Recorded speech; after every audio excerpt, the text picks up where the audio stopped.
जी चलें, लास्ट एक आसान सी चीज अभी देख लें, फिर मुश्किल मैं ट्यूसडे को कराता हूं। आए चैप्टर पे वापस। रीअसेसमेंट, रीअसेसमेंट की आसान चीज बता देता हूं, फिर थोड़ी सी मुश्किल चीज अगली क्लास में। ये जो इधर पहली एंट्री है, ये पीवी ऑफ लीज पेमेंट से, इसमें अंदाजे क्या क्या शामिल है जितना अब तक पढ़ा?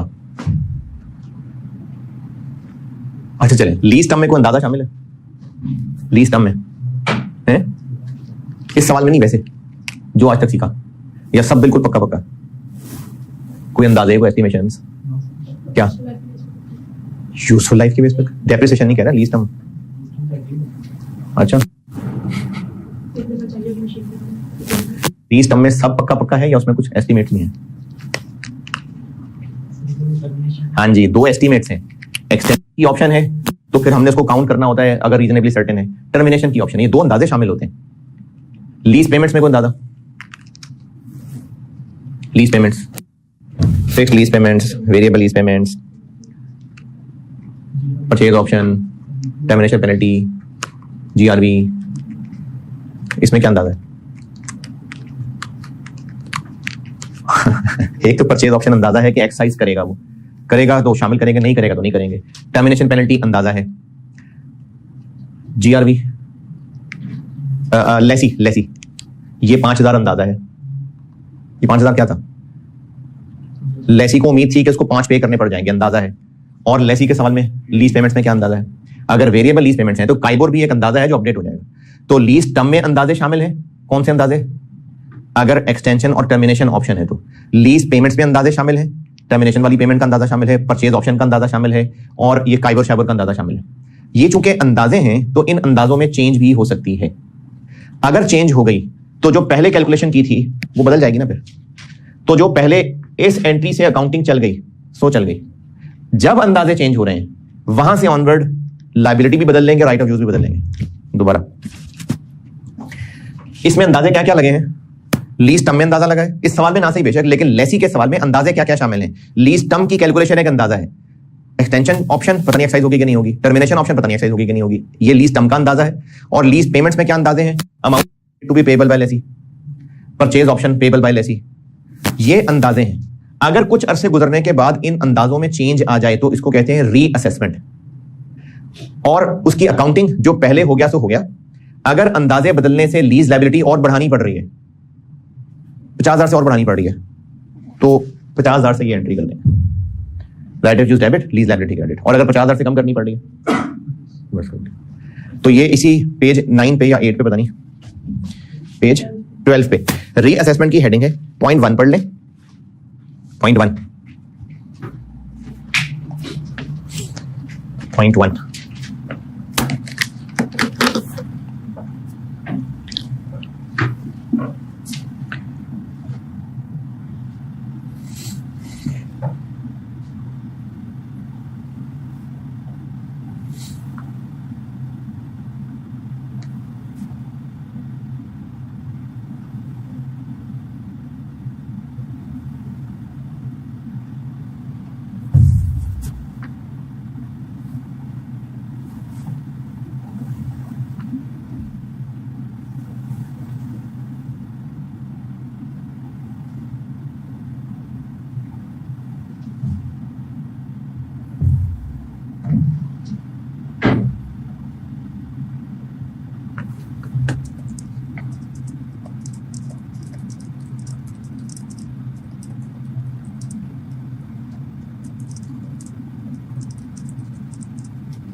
जी पॉइंट 1।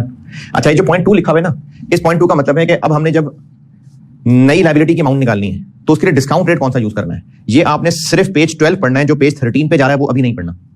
पेज 12 पे जितना जितना आपको पॉइंट 2 नजर आ रहा है ना, ये सारा पढ़ लें, पेज 13 नहीं।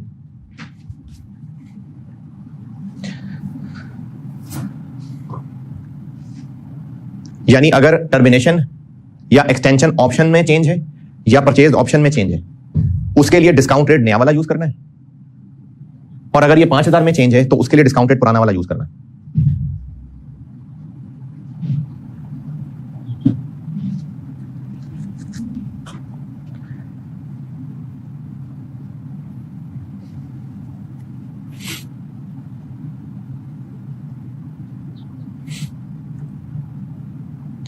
ठीक है, जो लीज टर्म में अंदाजे हैं और ये जो परचेज ऑप्शन का अंदाजा है, इसकी रिवीजन के लिए नया रेट यूज करना है, और ये जो amount expected to be payable है इसके अंदाजे में चेंज में पुराना रेट यूज करना है।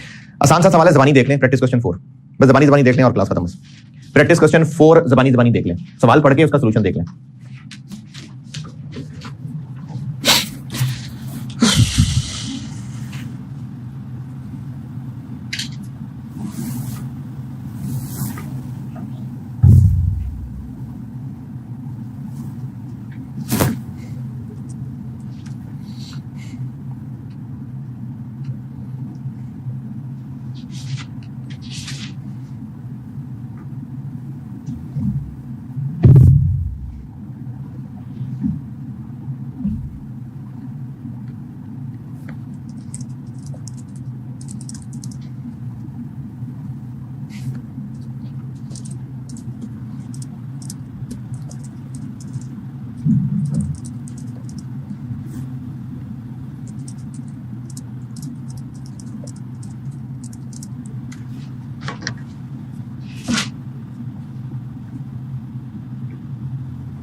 जी चलें, ठीक है, डन, अल्लाह हाफ़िज़।